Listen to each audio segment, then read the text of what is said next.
Casting director તરીકે આ film ઇન્ડસ્ટ્રીમાં તમારો એક્ઝેક્ટ રોલ શું હોય? મારા મતે 51% ઇમ્પોર્ટન્ટ છે કાસ્ટિંગનો રોલ ફિલ્મમાં.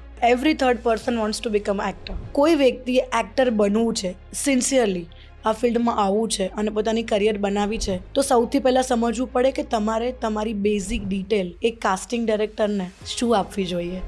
2019માં અમે લોકો કાસ્ટિંગ કરતા હતા લવની લવ સ્ટોરીઝ નામની ફિલ્મનું. તો અમે લોકો એક વોક ઇન ઓડિશન જેવું રાખ્યું હતું. મને યાદ છે એક દિવસના સાગર સવારના 9:30થી રાતના 8:30 સુધી અમે લોકોએ 700 લોકોને અટેન્ડ કર્યા છે. 700. યસ. તમારી પ્રોસેસ શું છે એક્ટર શોધવાની? હું ખાલી અને ખાલી મને કોઈ મેલ મોકલે એમાંથી એક્ટર શોધી લઉં એવું નથી. વોટ્સએપ પર ડાયરેક્ટલી 5-6 ફોટોઝ આવી જાય, આમ સેલ્ફી સરસ ફિલ્ટરવાળા. જોજો ને અમારા માટે કંઈ હોય તો મેડમ કહેજો, કંઈ કામ હોય તો અમારા માટે. આવા મેસેજીસ આવે, મેડમ તમે અમને કાસ્ટ નહીં કરો ને તો તમને માતાજીના સમ છે, તમારું એડ્રેસ આપો મને, હું આવીને તમને રૂબરૂ મળી જાઉં છું. ઓડિશનની શું જરૂર છે, તમે મને રૂબરૂ જોઈ લો, હું એક્ટર જ દેખાઉં છું. કેવો રહ્યો આઈફાનો એક્સપિરિયન્સ? આપણી ગુજરાતની આપણી લાડલી જાનકી બોડીવાલા, એટલે it's a very big proud for all of us. You know, જ્યારે નોમિનેશન આવ્યું ને ત્યારે જ બહુ ખુશ થઈ ગઈ હતી. એકચ્યુઅલી અવોર્ડ મળવો તો બહુ દૂર હતું, અને જ્યારે ત્યાં શાહરૂખ ખાનના હાથે હું તો મારી live, because A video record કરતી હતી ને ત્યારે પણ હું ધ્રુજતી હતી એકચ્યુઅલી. મને લાગે છે કોઈ અલગ વર્લ્ડમાં જઈને અમે લોકોએ એક્સપિરિયન્સ કરીને આવ્યા છે. આજના પોડકાસ્ટમાં આપણે ગુજરાતી ફિલ્મ ઇન્ડસ્ટ્રીના કાસ્ટિંગની પ્રોસેસ વિશે વાત કરીશું. આજે આપણે જાણીશું કે ફિલ્મ કાસ્ટિંગની પ્રોસેસ શું છે, એક્ટર્સ માટે કયા કયા ચાન્સીસ છે, અને કાસ્ટિંગ ડિરેક્ટર સુધી પહોંચવાની સાચી રીત શું છે. આજનો પોડકાસ્ટ એ એક્ટિંગ કરિયર માટે ગાઈડ બુક જ છે. ગુજરાતી ફિલ્મ ઇન્ડસ્ટ્રીમાં કાસ્ટિંગની પ્રોસેસ શું હોય છે, ઓડિશન માટે કેવી તૈયારી કરવી જોઈએ, આ બધું જ આજે આપણા પોડકાસ્ટમાં આપણે કવર કરીશું. આજની ગેસ્ટ છે અવની સોની, એક experience casting director and talent manager, જેમણે ગુજરાતી ફિલ્મ ઇન્ડસ્ટ્રી માટે અનેક ટેલેન્ટ શોધ્યા છે અને એમનું કરિયર બિલ્ડ કરવા મહત્વની ભૂમિકા પણ ભજવી છે. This is a must watch podcast for all aspiring actors. So Avani Soni on the Sagar Kathratia show.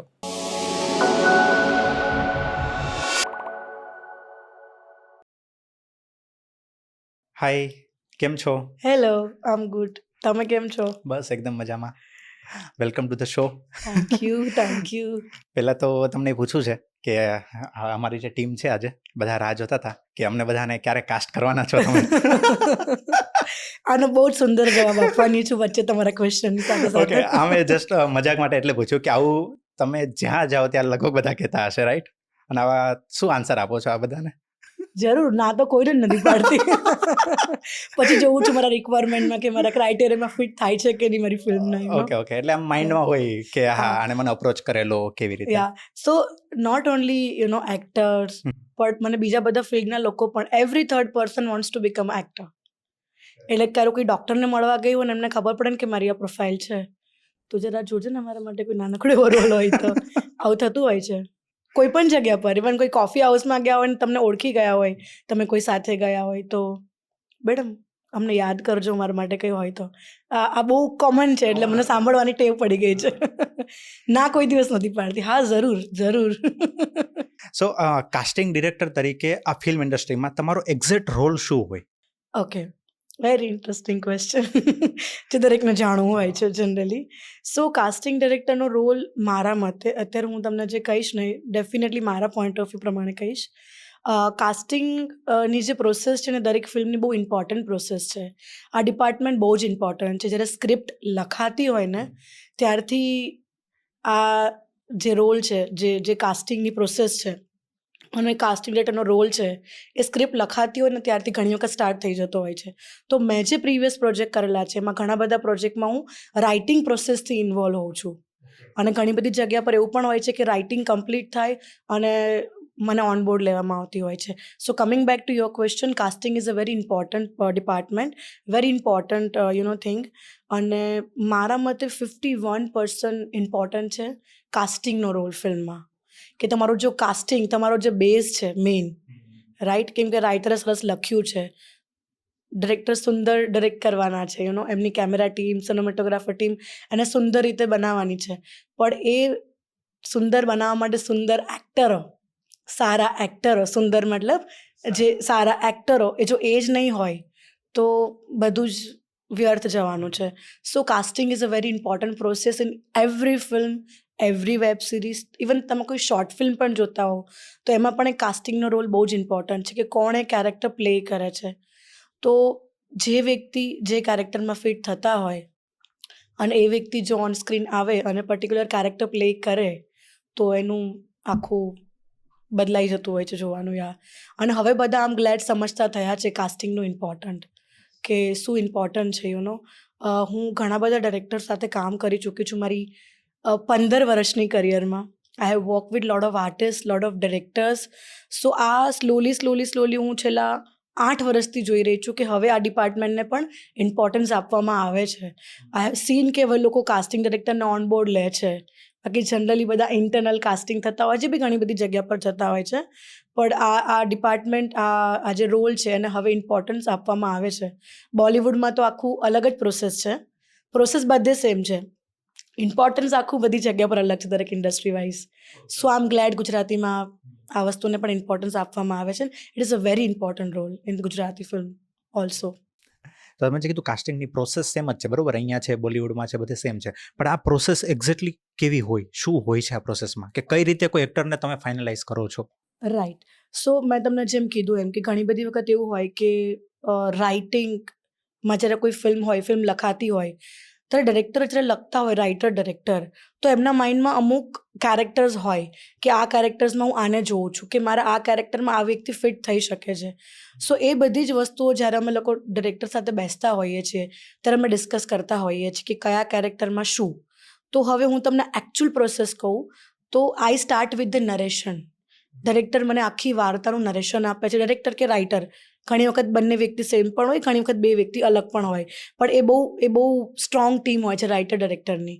તો એ લોકો મને ફર્સ્ટ નરેશન આપતા હોય છે, પછી હું સ્ક્રિપ્ટ પણ વાંચતી હોઉં છું. It is very important thing to understand the character. તમે સ્ક્રિપ્ટ નહીં વાંચો, તમે પ્રોપર નરેશન નહીં લો તો તમને ખબર જ નહીં પડે કે હું કયા રોલમાં કોને ફિટ કરી શકીશ, કે કયા રોલ માટે કોનું નામ સજેસ્ટ કરી શકીશ.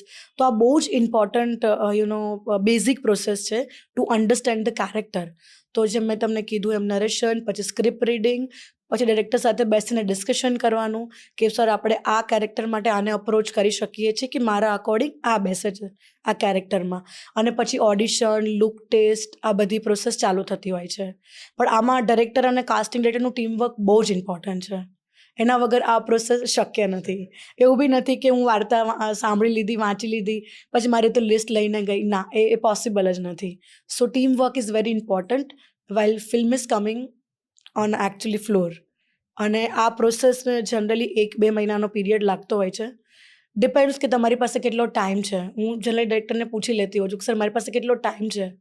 બિકોઝ જ્યાં સુધી મને કોઈ કોન્ક્રીટ રાઇટ નહીં મળે ને વ્યક્તિ એ પર્ટિક્યુલર રોલ માટે, તો હું શોધતી જ રહીશ. તો હું પર્ટિક્યુલરલી ડિપેન્ડ કરતી હોઉં છું કે મતલબ પ્રિફર કરતી હોઉં છું એવું કે મને મેક્સિમમ ટાઈમ મળે. ઓકે, તમે જે કીધું કે એક્ટરને તમે શોધતા જ રહો છો, બરાબર, તો એ તમારી શોધવાની પ્રોસેસ શું છે? કારણ કે આમ એટલે પૂછું છું કે જેમને એક્ટર બનવું છે, બરાબર, એમાંથી જો આજે કોઈ જોઈ રહ્યા છે તો એમને બી એ પ્રોસેસ ખ્યાલ હોય કે મારે કઈ રીતે તમારો અપ્રોચ કરવો જોઈએ, બરાબર, એટલે તમારી પ્રોસેસ શું છે એક્ટર શોધવાની? સો મારી પ્રોસેસ બહુ ડિફરન્ટ છે. બધા જેવી સેમ જ છે, પણ મારું થોડું ડિફરન્ટ એટલા માટે છે કે હું ખાલી અને ખાલી મને કોઈ મેલ મોકલે એમાંથી એક્ટર શોધી લઉં એવું નથી. હું બહુ સોશિયલ વ્યક્તિ છું. હું લોકોને મળતી રહેતી હોઉં છું. દિવસના આઈ થિંક મિનિમમ 5 થી 7 નવા વ્યક્તિને હું ડેઈલી મળતી હોઉં છું. અને તમે જોઈ લો કે કોઈ ફિલ્મના પ્રીમિયરમાં ગયા, કોઈ ઇવેન્ટમાં ગયા, કે કોઈ સોશિયલમાં ગયા, તો ઘણા બધા લોકો તમને મળતા હોય છે અને આ ઇન્ડસ્ટ્રીમાં આટલા વર્ષો કાઢ્યા છે તો મને ખબર છે કે કદાચ કોઈ એક્ટર સુધી મારે પહોંચવું છે તો એ કઈ રીતે હું પહોંચી શકું છું, ઓર લોકોને મારા સુધી પહોંચવું છે તો એનો પણ હું બહુ ઇઝી આન્સર આપી શકીશ. તો લોકોને ખ્યાલ આવે કે કઈ રીતે પર્ટિક્યુલર ઓપોર્ચ્યુનિટી આવી છે કે આવે છે તો એના સુધી કેવી રીતે પહોંચવું, એ જાણકારી કેવી રીતે લેવી. સો આજકાલ બધું જ ડિજિટલ થઈ ગયું છે, તમને બધાને ખબર છે. પહેલાં એવું હતું કે ન્યૂઝપેપરમાં એડ આપતા હતા અને લોકો ડાયરેક્ટ ઓપન ઓડિશન માટે આવતા હતા. મેં પોતે આ પ્રોસેસ ફોલો કરેલી છે. કોવિડ પહેલાં અમે કરતા હતા આ પ્રોસેસ ફોલો. ત્યારે સોશિયલ મીડિયાનો આટલો બધો હાઇપ નહોતો કે લોકો સોશિયલ મીડિયા પરથી વાંચીને આવે. હવે દરેક વ્યક્તિ પાસે ઇન્સ્ટાગ્રામ, ફેસબુક જેવા માધ્યમ છે ડિટેલ્સ જોવા માટે. સો હવે બહુ જ ઇઝી થઈ ગયું છે. મારા જેવા ઘણા બધા કાસ્ટિંગ ડિરેક્ટર છે, એમના સુધી પહોંચવું અને ઇન્ફોર્મેશન લેવી કે તમે સોશિયલ મીડિયાના પેજીસને ફોલો કરો, ત્યાં રેગ્યુલરલી અપડેટ થતું હોય છે કઈ ફિલ્મનું કે કયા વેબ સિરીઝનું કે કયા પર્ટિક્યુલર પ્રોજેક્ટનું કાસ્ટિંગ થઈ રહ્યું છે. સો રિક્વાયરમેન્ટ અમે લોકો સ્પેસિફિક લખતા હોઈએ છીએ કે આ એજ ગ્રુપ છે, બધી ડિટેલ જે આ એજ ગ્રુપ છે, આ પર્ટિક્યુલર સ્ટેટ કે સિટીથી જોઈએ છે અમને, આ ટાઈપનું પર્ટિક્યુલર કેરેક્ટર જોઈએ. ઘણી વખત અમે લોકો રેફરન્સ પણ લખતા હોઈએ છીએ કે આ ટાઈપનું કેરેક્ટર જોઈએ છે અને કયા પ્રોજેક્ટ માટે જોઈએ છે. ઘણી વખત એ પણ અમે લોકો રિવીલ કરતા હોઈએ છીએ જો અમને અલાઉડ હોય કરવાનું તો.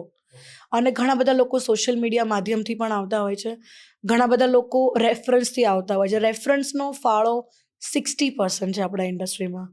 મને ઘણા બધા લોકોના કોલ અને મેસેજીસ આવતા હોય છે કે અવની તારો નંબર આમને આપ્યો છે, જરા જોઈ લેજે, he is a good actor, she is a good actress. So રેફરન્સનું બહુ મોટું ઇમ્પોર્ટન્ટ છે. So reference base maximum entries આવતી હોય છે તમારી પાસે. અને મારું સિમ્પલ છે કે અમે લોકો મેલ મંગાવતા હોઈએ છીએ એમની પ્રોફાઇલ, અને રેગ્યુલર બેઝ ઉપર અમે અપડેટેડ પ્રોફાઇલ પણ માગતા હોઈએ છીએ. અને અગેન કોઈ જગ્યા પર સોશિયલ ગેધરિંગમાં મળ્યા છીએ અને કોઈ વ્યક્તિ મળી ગયું છે અને અમને લાગે છે કે આ ફ્યુચરમાં અપ્રોચ કરવા લાયક છે, તો ઇમિડિયેટલી મારો કોન્ટેક્ટ નંબર અને મારું મેલ આઈડી આપતી હોઉં છું કે ભાઈ do send me your profile, જલ્દીથી કોન્ટેક્ટ કરીશ તમને. સો ઘણા બધા રસ્તા હવે ઇઝી થઈ ગયા છે ને લોકો સુધી પહોંચવાના. અને જેમ મેં કીધું એમ રેફરન્સ બહુ જ મોટો રોલ પ્લે કરે છે આપણા ઓળખાણ ઇન્ડસ્ટ્રીમાં. હોય તો ઓળખાણ કામ લાગે. ઓળખાણ કઈ રીતે કામ લાગે? પહોંચવા માટે કામ લાગે, પહોંચવા માટે કામ ડેફિનેટલી. લાગે, યા okay. કે એક ઇઝી થઈ જાય પ્રોસેસ તમારા માટે. રાઈટ. અને ઘણા બધા લોકો છે કે બહુ જ બધા એસ્પાયરિંગ લોકો છે જેને હું મળતી હોઉં છું. કોન્સ્ટન્ટ ડીએમ આવતા હોય છે, ઈમેલ્સ પણ આવતા હોય છે, અને ઘણી વખત ફોન પણ આવતા હોય છે, વોટ્સએપ પણ આવતા હોય છે. તો લોકોને ઓનેસ્ટલી કહું ને તો હવે પહેલાં આવું નહોતું. મેં જે આજથી 8 વર્ષ પહેલાં જે જોઈ હતી જ્યારે મેં સ્ટાર્ટ કર્યું હતું casting, I started in 2017 actually. Yeah so at that time આટલું બધું મેં નહોતું જોયું કે people are so eager to come on a screen. આ બી જો મારા મતે જોવા જાવ ને તો એકદમ ફેન્સી ફિલ્ડ છે લોકો માટે. ગ્લેમર, લાઇમલાઇટમાં આવું, પીઆરમાં દેખાવું, તો દરેક લોકોની અંદરની એક ઈચ્છા હોય જ છે કે મારે એક્ટર બનવું છે. ઘણા બધા લોકો આને શોખથી લેતા હોય છે, ઘણા બધા લોકો આને સાઇડ બિઝનેસ તરીકે લેતા, ઘણા બધા લોકો આને પ્રોપર એક કરિયર જ બનાવતા હોય છે. સો આવે તો ઘણા બધા લોકો, જેમ તમે કીધું એમ કે ઓળખાણ કામ ડેફિનેટલી લાગે, પણ ઓળખાણ પહોંચવા સુધી કામ લાગે. પછી તો you have to prove in your audition, your look test or your performance કે તમે કઈ રીતે એને આગળ વધો છો ફોલો કરીને. સો યા એટલે ઘણા બધા લોકો ટકી ગયા છે, ઘણા બધા લોકો હલી ગયા છે.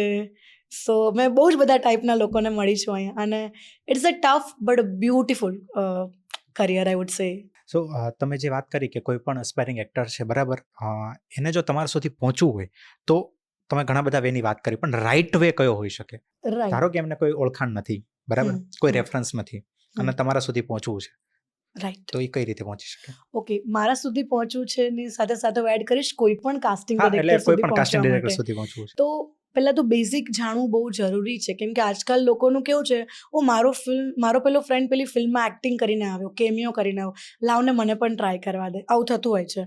આવું અત્યારે 30-40% બનતું હોય છે કે અમે પણ એક ટ્રાય કરીએ ને એક્ટિંગમાં પણ એના માટે તમારે એ જગ્યા પર પહોંચવું છે કે કોન્ટેક્ટ કરવો છે રાઈટ વ્યક્તિને, તો એ વે કયો હોઈ શકે ને એ લોકોને ખબર જ નથી હોતી.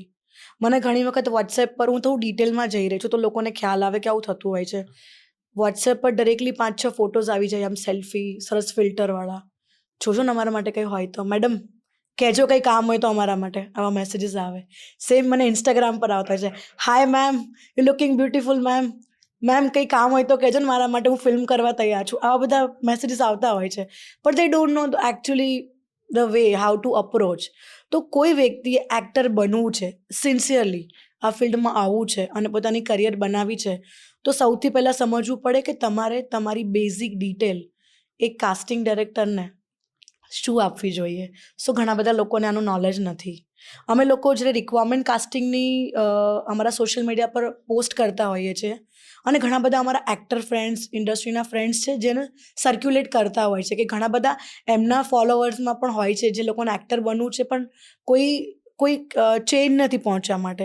તો મારા ઘણા બધા મિત્રો પોતાના સોશિયલ મીડિયાની સ્ટોરીમાં મારું પોસ્ટ મૂકતા હોય છે. એમાં બધી A to Z brief detail મૂકેલી હોય, ઇઝી લેંગ્વેજમાં, તમે સમજી શકો એ ભાષામાં. પણ એમાંથી હાર્ડલી 20-30% લોકો જોતા હોય છે, બાકી બધું જ આંધળું અનુકરણ કે ઓકે અમને તો ખાલી કોન્ટેક્ટ જ કરવાનો છે ને તો લઈ લેશે આપણને ફિલ્મમાં, પણ એવું નથી હોતું. સો ડિટેલ જે તમારી સુધી આવે છે એને પ્રોપર વાંચો. નથી આવતી તો તમે કોલ કરીને પૂછો કે તમને અપ્રોચ કરવા માટે શું રાઇટ વે છે. અમારે કોઈ પ્રોફાઇલ તમને મેલ કરવી છે તો અમારે શું શું મોકલવાનું છે. બેઝિક વસ્તુઓ પણ લોકોને અહીંયા ખબર નથી હોતી. આ બહુ ટાઈમથી હું મારા જેવા ઘણા બધા લોકો ફેસ કરે છે કે લોકોને પ્રોફાઇલ શું છે ને ખબર નથી. અમે ચોખ્ખું લખ્યું હોય છે એમાં કે તમારા 4 થી 5 પિક્ચર્સ મોકલો, અનફિલ્ટર્ડ પિક્ચર્સ હોવા જોઈએ, સેલ્ફીઝ ના હોવી જોઈએ, તો પણ તમારી પાસે આવશે તો એ જ. અને આપણે અમુક બધા ફોન એક્સપિરિયન્સની વાત કરીશું આગળ વાત કરતાં તો મજાના રમૂજી કિસ્સાઓ પણ થતા હોય છે આમાં. એક કે તમારી એક બેઝિક પ્રોફાઇલ તમને ખબર હોય તમારે શું શેર કરવું છે અને તમે જે કંઈ પ્રીવિયસ વર્ક કર્યું છે તો એની કોઈ વર્ક લિંક હોય તો તમે ડેફિનેટલી કાસ્ટિંગ ડિરેક્ટરને શેર કરી શકો છો. આજકાલ ઘણા બધા પોતાની યુટ્યુબ ચેનલ રાખતા હોય છે લિંક, મારી પાસે આવતી હોય છે, જેની પાસે લિંક હોય એ જ વ્યક્તિ પાસે એનું એક્સેસ હોય. તો એમાં એ લોકોના વેરિયસ ઓડિશન બી હોય છે, એ લોકોના ઇન્ટ્રોડક્શન વિડીયો પણ હોય છે. ટૂંકમાં આ બધી બેઝિક બટ બહુ ઇમ્પોર્ટન્ટ ડિટેલ છે તમારે આપવાની હોય છે. અને ઘણા બધા લોકો પોતાનો કોન્ટેક્ટ ડિટેલ મેન્શન જ નથી કરતા હોતા. આખી પ્રોફાઇલ આવી જાય તે ડોન્ટ મેન્શન કોન્ટેક્ટ ડિટેલ. પછી મારી ટીમથી મેલ જાય કે મારે મેલ કરવો પડે કે તમારો કોન્ટેક્ટ નંબર તો મોકલો. પછી આવતા અઠવાડિયું 10 દિવસ થઈ ગયું હોય અને રિક્વાયરમેન્ટ ક્લોઝ થઈ ગઈ હોય. એટલે આવું પણ થતું હોય છે. તો લોકો બેઝિક જે ડિટેલ હોય ને એ જ નથી આપતા. આજે કોઈને લગ્ન માટે બાયોડેટા આપીએ છીએ તમે કોન્ટેક્ટ નંબર ભૂલી જાવ કેવું એના જેવું થઈ ગયું એકચ્યુઅલી કે તમે આટલું ઇમ્પોર્ટન્ટ વસ્તુ ભૂલી ગયા. તો તમે ડિટેલમાં બેઝિક રાખો, તમે તમારી હોબીઝના મેન્શન કરો ચાલશે, પણ આ તો બહુ બેઝિક છે કે તમે ક્યાંથી બિલોંગ કરો છો એ જ ખબર નથી. આજે હું લખું છું કે આમ looking for a Gujarat base actor, પણ મને ખબર જ નથી કે તમે કયા સિટીથી બિલોંગ કરો છો, તો હું તમારા સુધી તમને કઈ રીતે કન્સિડર કરીશ. સો આ બહુ જ બેઝિક છે પણ ઇમ્પોર્ટન્ટ ડિટેલ્સ છે લોકોએ ધ્યાનમાં રાખવા જેવી. અને કઈ રીતે અપ્રોચ કરવો, કોઈને ઇન્સ્ટાગ્રામમાં ડીએમમાં મોકલવું ઇઝ અ રોંગ વે, કોઈને વોટ્સએપ પર મોકલવું directly without permission that's also wrong way. કેમ કે વોટ્સએપ આપણો પર્સનલ હોય, ગમે ત્યારે ડેટા તમારો ડિલીટ પણ થઈ શકે છે. ઘણી વાર એવું થતું હોય છે લોકોના વોટ્સએપ ડિલીટ થઈ ગયા, ચેટ ડિલીટ થઈ ગયું બાય મિસ્ટેક.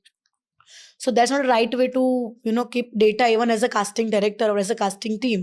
તો અમે બધી જ વસ્તુ મેલ અને પછી મેલથી અમે લોકો અમારા ડેટામાં રાખતા હોઈએ છીએ. That's the reason V always prefer કે મેલ કરો તમે, સો અમારી પાસેથી એ ક્યારેય ડિલીટ નહીં થાય. So this is the way actually. હવે કોઈ પણ એક્ટરે આ રીતે તમારો કોન્ટેક્ટ કર્યો, બરાબર, તમારી પાસે આવ્યો, પછી એની આગળની પ્રોસેસ હોય છે એનું ઓડિશન, રાઈટ? તો એનો મારો એક ક્વેશ્ચન છે કે general audition 10 second, 15 second, 20 second આવા બી ઓડિશન થતા હોય છે, બરાબર?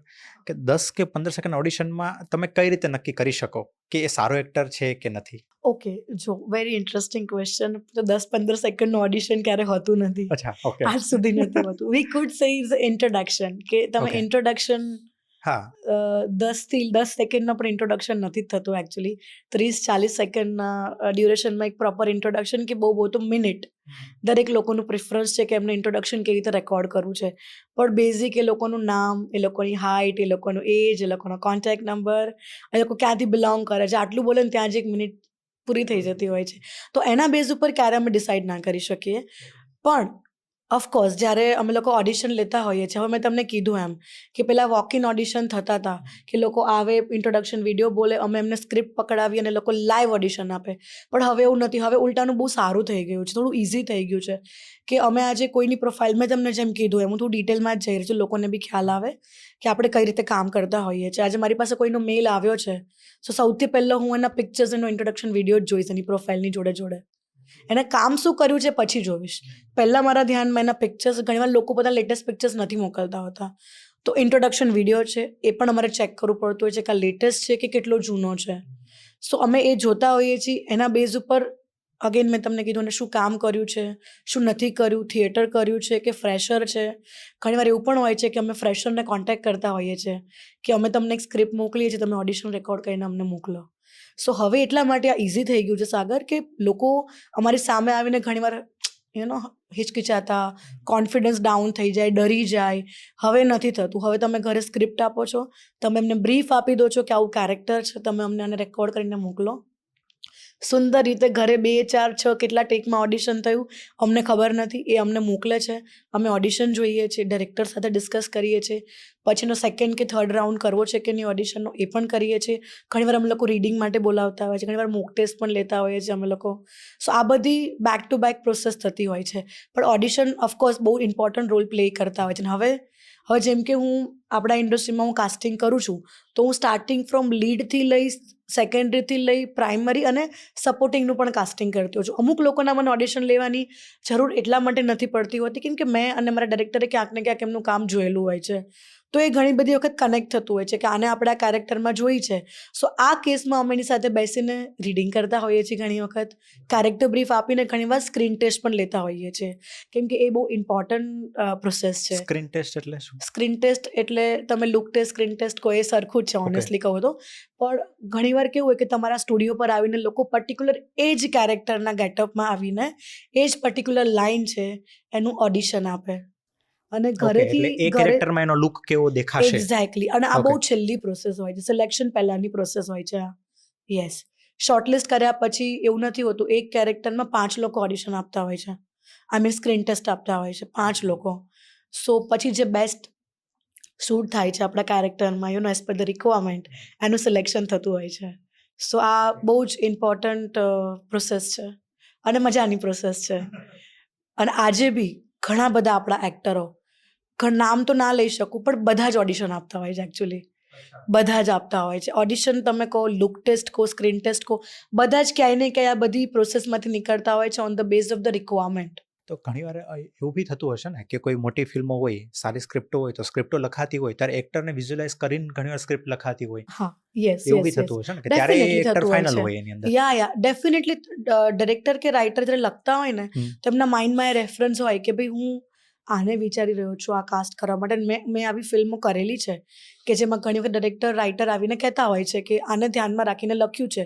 સો એને ધ્યાનમાં રાખીને લખ્યું છે એટલે તો પહેલાં રહેવાનું મગજમાં, પણ કોઈ કારણસર એ વ્યક્તિ એ ફિલ્મનો ભાગ નથી બનતી તો એનું રિપ્લેસમેન્ટ શોધવું હોય છે ને ત્યારે ટફ થઈ જતું હોય છે કે ડાયરેક્ટરને રાઇટરને કન્વિન્સ કરાવવું અઘરા થઈ જતા હોય, સોરી ડાયરેક્ટરને કન્વિન્સ કરાવવું અઘરા થઈ જતા હોય છે. પણ અગેન એ અમારી જોબ છે, એ જ ચેલેન્જ છે ને એ જ મજા છે. સો આવું થતું હોય છે. તો ઘણીવાર છે ને બધા લોકો એવું વિચારતા હોય છે કે આવી ફિલ્મોમાં જો સ્ટાર્સ જે ઓલરેડી સ્ટાર બની ગયા છે, જેણે બેક ટુ બેક હિટ ફિલ્મો આપી છે, એમને પ્રેફરન્સ અપાય છે. તો લીડ એક્ટર તરીકે જે નવા જે એક્ટર, જે એસ્પાયરિંગ એક્ટર્સ આપણે કહી શકીએ, એમને સ્કોપ છે કે નથી? ડેફિનેટલી બધાને છે. તમે અને હું બંને ગુજરાતી ફિલ્મો જોઈએ છીએ, રાઈટ? તમે ઘણા બધા ન્યૂ ટેલેન્ટ્સને જોયેલા છે લીડ કેરેક્ટર પ્લે કરતા ઘણી બધી ફિલ્મોમાં. સો આવું કોઈ બેરિયર નથી કે પર્ટિક્યુલર આ લોકો લીડ કરે તો બીજા કોઈ લીડ ના કરી શકે. આના માટે હું એવું કહીશ કે દરેક વાર્તાની રિક્વાયરમેન્ટ શું છે, દરેક વાર્તાનું પ્રેફરન્સ શું છે. જેમ તમને કીધું, વાર્તાની રિક્વાયરમેન્ટ અને ડાયરેક્ટરનું પ્રેફરન્સ આ બંને એક જોઈન્ટ ચેઇન છે. પણ આમાં ઘણી બધી વખત ચેન્જીસ પણ થતા હોય છે on the based of requirement. મેં એવા પણ ડાયરેક્ટર સાથે કામ કર્યું છે કે જે લખતા હોય ને ત્યારે કોઈ ઓર હોય માઇન્ડમાં અને વાર્તા પૂરી થાય ને ત્યારે આખી જગ્યા ઓપન થઈ ગઈ કે ma'am we have a chance to see other actors also, તમે સજેસ્ટ કરી શકો છો, આપણે જોઈએ. આ તો છે જ માઇન્ડમાં, but we are open to see other actors. So હા, અને ઘણી બધી વાર્તાઓ ડિફરન્ટ સબ્જેક્ટ પર બને છે અહીંયા. તો એવું બિલકુલ નથી કે આ લીડ કરે તો બીજા કોઈ લીડ ના કરી શકે. અને લીડ કરતાં આઈ વુડ સે કે પરફોર્મન્સ, એક્ટિંગ, પરફોર્મન્સ, કે ઘણી વખત એક સીન પણ યાદગાર રહી જતો હોય છે ફિલ્મમાં. એટલે મારા મતે તો everybody is equal. It's just કે રોલના રિક્વાયરમેન્ટ પ્રમાણે, વાર્તાના રિક્વાયરમેન્ટ પ્રમાણે એ કેરેક્ટર્સને અમે અપ્રોચ કરતા હોઈએ છીએ. But for us everybody is talented, everybody is equal. ખાલી જસ્ટ બાયફોકેટ એટલા માટે થતું હોય છે કે રોલની રિક્વાયરમેન્ટ પ્રમાણે કાસ્ટિંગ થતું હોય છે. ઓકે, તમે જે વાત કરી ને કે કોઈ પણ નાનો રોલ હોય પણ આમ ઇમ્પેક્ટફુલ હોય, બરાબર, કે જેની આમ અસર રહી જતી હોય છે. હું રિસેન્ટલી ગુજરાતી ફિલ્મ જે આવેલી છે ધ ગ્રેટ ગુજરાતી મેટ્રીમોની, બરાબર, એની વાત કરું કે એમાં જે દેવર્ષિનો જે રોલ છે, બરાબર, એક નાનો રોલ છે, પણ જ્યારે એ મૂવી જોયું ને, એ મૂવીના પ્રીમિયરમાં હું ગયો હતો, તો મૂવી પત્યું ને પછી બધા એની વાત કરતા હતા કે એનું જે કિરદાર છે એણે જે નિભાવ્યું અને જે સ્ક્રીન ઉપર એ બ્યુટીફુલી જે પ્રેઝન્ટ એને કર્યું, બહુ મસ્ત. પોર્ટ્રેટ રિયલી વેલ. યસ. સો એ જ છે સાગર, કે રોલનું લેન્થ મહત્વની નથી, તમે એને કઈ રીતે કરો છો ને અને કેવી રીતે યાદગાર બનાવો છો ને એ ઇમ્પોર્ટન્ટ છે. અને આપણે ઘણી બધી આવી ફિલ્મો જોયેલી છે કે તમને અમુક કેરેક્ટરો યાદ રહી ગયા હોય કે ભાઈ આ યાદગાર છે આ કેરેક્ટર સો થઈ શકે છે આવી રીતનું. એટલે everybody has a chance to work in any characters, જેમ મેં કીધું એ પ્રમાણે. સો એવું ક્યારેય થયું છે કે તમે કોઈ એક્ટરને ફાઇનલાઇઝ કર્યો હોય, બધું એ પ્રમાણે સ્કેડ્યુલ થયું હોય અને એક્ટરે એન્ડ મોમેન્ટ પર ના પાડી દીધી હોય અને પછી એનું રિપ્લેસમેન્ટ શોધવું પડ્યું હોય? આવું બહુ થતું હોય છે. ઇનફેક્ટ ફિલ્મ ચાલુ હોય ત્યારે પણ થતું હોય છે આવું બધું. Replacement is very common. એટલે ચાલુ ફિલ્મમાં એટલે એનો એટલે કોઈ અત્યારે પાર્ટ જે શૂટ થઈ ગયો હોય તો ના, એ રીતે તો નથી થતું, Okay. પણ ઘણી વખત એવા ઇન્સિડન્ટ બનતા હોય છે અને એ બધા ક્યાંક ને ક્યાંક જેન્યુન રીઝન હોય છે. જે અત્યાર સુધી મારી સાથે થયું છે એમાં કોઈક એક્સિડન્ટલ રીઝનથી નથી આવી શકતું, તો એનું રિપ્લેસમેન્ટ શોધવું એટલે ભાગવું પડે. પછી ભલે તમારી પાસે હવે તમે જ્યારે કાસ્ટ કરી દીધું હોય ને ત્યારે તમે એના બધા ઓપ્શનો ક્લોઝ કરી દીધા હોય, પણ જ્યારે આવું આ પ્રોસેસ આવે છે માથે ત્યારે અમે દોડતા થઈ જઈએ છીએ. અત્યારે જે કરંટ પિક્ચર ચાલી રહી છે મારી ફ્લોર ઉપર છે એમાં જ આવી રીતે ઇમિડિયેટલી એક્ઝેક્ટ 1 દિવસ પહેલાં રિપ્લેસમેન્ટ આવ્યા હોય, 2 દિવસ પહેલાં આવ્યા હોય, તો બટ થઈ જતું હોય છે મેનેજ, વાંધો નથી આવતો. ઓકે, આ ચેલેન્જીસ છે, આ બધા આવતા હોય ચેલેન્જીસ, પણ વી કેન હેન્ડલ ઇટ, વાંધો નથી હોતો. ઠીક. હવે થોડુંક તમારા ઓડિશન, તમે જે બધાના ઓડિશન લો છો બરાબર, એના ઉપર જઈએ કે એમાં તમારી સાથે કેવા કેવા કિસ્સાઓ બનતા હોય છે એ થોડાક જાણવા છે. કે તમે જે વાત કરી કે પ્રોસેસ છે બરાબર, એ પ્રોસેસ ફોલો કરવાવાળા તમે જે કીધું કે બહુ ઓછા છે કે જે રાઈટ વેથી આવે છે બરાબર. લોકો કઈ કઈ રીતે અપ્રોચ કરતા હોય છે અને શું કરતા હોય છે? બહુ ફન અપ્રોચ હોય છે ઘણી બધી વખત. તો હું એક ઓડિશનનો કિસ્સો કહીશ.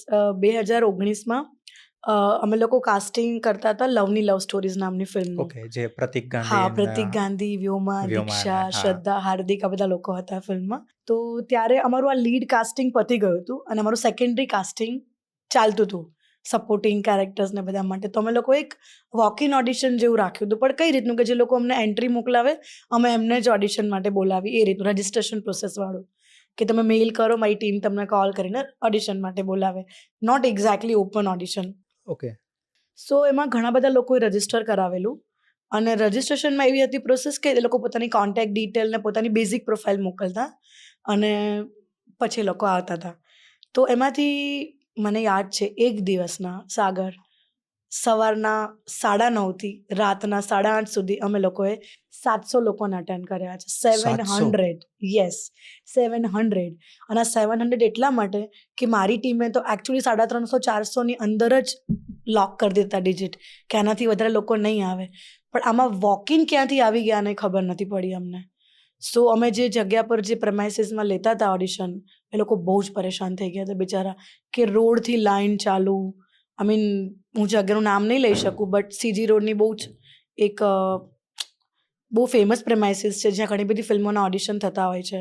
તો ત્યાં રોડથી લોકોની એન્ટ્રી, અને અમે ખુદ સરપ્રાઈઝ થઈ ગયા કે આટલા બધા આવે છે ક્યાંથી, આપણે તો આટલા બધા લોકોને બોલાયા જ નથી. પછી ખબર પડી કે એકબીજાથી જાણીને લોકો આવ્યા છે ઓડિશન દેવા માટે. હવે તમે આવ્યા છે તો તમે એમને ના કહી શકો. આવો, ઇન્ટ્રોડક્શન આપો, જતા. નવા લોકોનું તો ઇન્ટ્રોડક્શન સિવાય કશું લઈ જ ના શકું અને તમારી પ્રોફાઇલ સબમિટ કરાવતા જાઓ અને એક બેઝિક ફોર્મ ભરે, એમાં એમની પ્રોફાઇલ તો આવી જ ગઈ હોય. હવે જે ફોર્મ છે ને એ મારી પાસે આવે, એ લોકો મારી સામે ઓડિશન દેવા આવે એના પહેલાં, તો એ ફોર્મ હું વાંચું. મારી સાથે ડિરેક્ટર પણ બેઠા હોય ઘણીવાર ઓડિશનમાં, તો મેં વાંચું ને તો તમે બિલીવ નહીં કરો, આઈ થિંક મેં હમણાં સુધી એ ફોર્મ સાચવીને રાખ્યા હતા એઝ અ મેમરીઝ. લગભગ નહીં ને 160 જેવા લોકો, ફ્રેશર્સ કેટેગરી, એ લોકોએ ફોર્મ ભર્યા હતા. એમાં લખ્યું હતું કે 500 ટિકટોક વિડીયોઝ, 2000 ટિકટોક વિડીયોઝ, આટલા ફોલોઅર્સ, આટલું આમ. તો અમે લોકો આમ શોક થઈ ગયા કે એટલે આને મારે એક્સપિરિયન્સ કન્સિડર કરવાનો કે શું કન્સિડર કરવાનું. અને પછી એ જ લોકો, એક્ટર તો બધાને બનવું જ છે પણ પ્રોસેસ નથી ખબર. તો એ લોકો, મેં ઘણા બધા લોકો એવા જોયા કે ઇન્ટ્રોડક્શન વિડીયો બોલતા પણ ગભરાતા હતા. અને જ્યારે હું જોઉં ને એમની પ્રોફાઇલ તો 500 ટિકટોક વિડીયોઝ, ત્યારે મને ખબર પડી કે લોકો આને કનેક્ટ કરી રહ્યા છે કે અમે ટિકટોક વિડીયો બનાવી શકીએ છીએ, અમે લિપસિંગ કરી શકીએ છીએ, તો અમે એક્ટિંગ કરી શકીએ છીએ.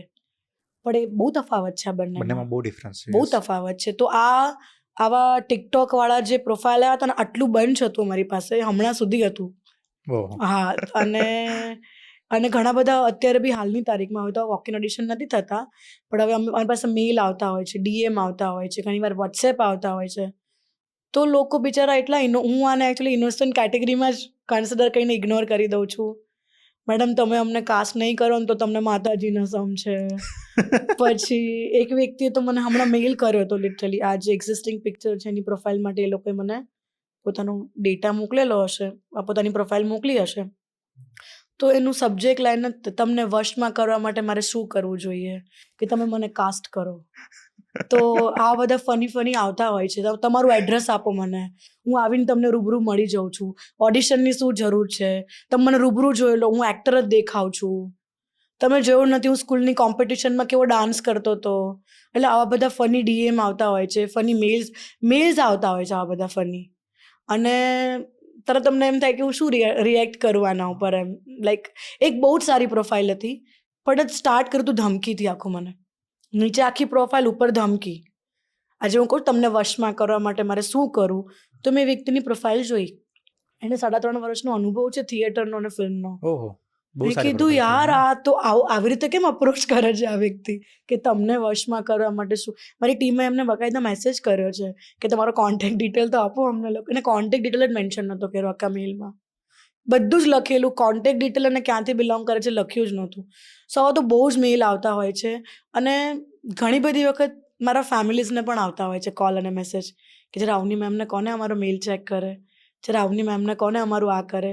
તો અને ઘણી બધી વખત એ લોકો લડતા હોય છે તમારી સાથે. એ લોકોને કેમ સમજાવવું કે there is always process we all follow, કે તમે અમને મેસેજ કરો, મેલ કરી દો તો અમે તમને કાસ્ટ કરી દઈએ, એવું ના હોય. એક સર્ટન પ્રોસેસ બધાએ ફોલો કરવી પડતી હોય છે. અને તમે ક્રાઇટેરિયામાં ફિટ નથી જ થતા તો અમે તમને કઈ રીતે કન્સિડર કરી શકીએ. તો આવા બધા ફન ઇન્સિડન્ટ બહુ થતા હોય છે. અને હમણાં તો બહુ જ બધા મેલ આવે છે હવે તો આવા. એકચ્યુઅલી સબ્જેક્ટ લાઇનથી તમને ખબર પડી જાય કે કંઈક ફની છે એકચ્યુઅલી અંદર. હા, એટલે એ ઘણા લોકો ઓફર કરે અમને લોકોને કે તમે જો અમને પિક્ચરમાં કાસ્ટ કરશો ને તો મારા પપ્પાને કહીશ કે ઇન્વેસ્ટ કરે આ પિક્ચરમાં. તો મારું કોઈ રિએક્શન જ ના હોય. હું એકલી હસીને એને પાછું બંધ કરી દઉં મેલ કે આને શું રિપ્લાય કરવાનો એમ. એટલે લોકોના માઇન્ડમાં કેવું છે કે અમારે એક્ટર બનવું છે, અમારી પાસે પૈસા છે તો પપ્પાને કહીને ઇન્વેસ્ટ કરી દે, પણ એવું નથી હોતું. This is very different process. એમાં તો મારું ઇન્વોલ્વમેન્ટ બી ના હોય એ પ્રોસેસમાં એકચ્યુઅલી. પણ આવા આવતા હોય છે મેલ અને સમટાઈમ્સ વી એન્જોય. ઘણીવાર છે ને ફિલ્મ ઇન્ડસ્ટ્રીમાં એવું બી આપણે જોતા હોઈએ છીએ કે કોઈ પણ એક્ટર છે ને એક જ ટાઈપના રોલ વારંવાર ઓફર થતા હોય છે. કે કોઈક એક્ટરને એક કોમેડી રોલ ઓફર થયો અને ફિલ્મ સુપર હિટ થઈ ગઈ, બરાબર, તો પછી એને બધા કોમેડી રોલ જ ઓફર કરતા હોય છે. ઘણીવાર એક્ટરને બીજું ટ્રાય કરવું હોય છે, બરાબર, પણ એને એવો રોલ ઓફર નથી થતો, અથવા લોકો એને વિઝ્યુલાઇઝ નથી કરી શકતા કે આવા રોલમાં ફિટ બેસશે કે નહીં. આવું કેમ થતું હોય છે? આવું છે ને મેં જોયું છે આપણા ગુજરાતી ઇન્ડસ્ટ્રીમાં બી ઘણી વખત જોયું છે. પણ એ જે વ્યક્તિ છે પર્ટિક્યુલર એક ટાઈપનો રોલ કરતો હોય ને એ ઘણો વર્સટાઇલ હોય છે.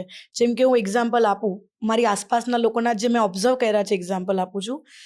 જયેશ મોરે કે ભાઈ તમને પોલીસના જ કેરેક્ટરમાં વિઝ્યુઅલ થાય કે કેમ કે એમના સ્ટાર્ટિંગના જ્યારે ગુજરાતી ફિલ્મ બનતી હતી તો એમને પોલીસના કેરેક્ટરો 2-3 ફિલ્મમાં કર્યા તો છપાઈ ગયું. તો આને પોલીસ માટે કાસ્ટ કરો. પછી એક સમયે જયેશભાઈએ ના પાડેલી કે હવે હું આ ટાઈપના રોલ નહીં કરું, હું બીજું પણ કંઈક કરી શકું છું. અને તમે જુઓ હેમાંગ દવે, ઓજસ રાવલ, ઘણા બધા, આ તો હું 2-3 નામ લઈ રહી છું, ઘણા બધા એવા એક્ટર છે કે જે પર્ટિક્યુલર જેમ કે કોમેડી રોલ્સ બહુ સારા કરતા હોય છે, પણ તમે એમને ડિફરન્ટ કેરેક્ટરો આપો છો. કોઈ સિન્સિયર કેરેક્ટર આપો છો કે કોઈ નેગેટિવ કેરેક્ટર આપો છો, કોઈ રોમેન્ટિક કેરેક્ટર આપો છો, તો એ લોકો બહુ સરસ એમનો રોલ પ્લે કરતા હોય છે. ઓજસ રાવલને અમે કોમેડી કરતા જોયા છે. ઓજસ રાવલ અમે નેગેટિવ કેરેક્ટરમાં પણ જોયા છે, હું તારી હીરમાં. ઘણી બધી બીજા બધા પ્રોજેક્ટમાં પણ એમને ડિફરન્ટ શેડ એમના જોયા છે. તો તમે એને ચાન્સ આપશો તો લોકો જોઈ શકશે. પણ આ એક મિથ હતું જે હવે થોડું ધીમે ભૂસાઈ રહ્યું છે. અને લોકો ઘણી વખત એક્સપેરિમેન્ટ બી કરતા હોય છે. ઘણા બધા લોકો જેન્યુઅનલી એવા હોય છે, જેમ કે હેમિન ત્રિવેદી, તો we have always seen him doing funny roles. પણ તમને સિન્સિયર રોલ આપશો તો he will play that also like nicely એમ. તમને કેવું પણ નહીં પડે. સો દરેક એક્ટર બધું જ કરી શકતા હોય છે. It's just a matter of opportunity કે એને મળશે તો એ ડેફિનેટલી કરશે. અને આમ ગ્લેડ કે હવે લોકો આ વસ્તુથી બહાર આવીને લોકોને ડિફરન્ટ રોલ ઓફર કરતા હોય છે. જેમ કે તમે બધાએ આપણા મલ્હાર ઠાકરને જોયા છે બિગનિંગથી જ, કે ભાઈ મલ્હાર ઠાકર એટલે કોમેડી રોલ જ કરી શકે, પણ નો, એવું નથી. એ ફની કેરેક્ટર. લોકો એને વિકીડામાં જોયો.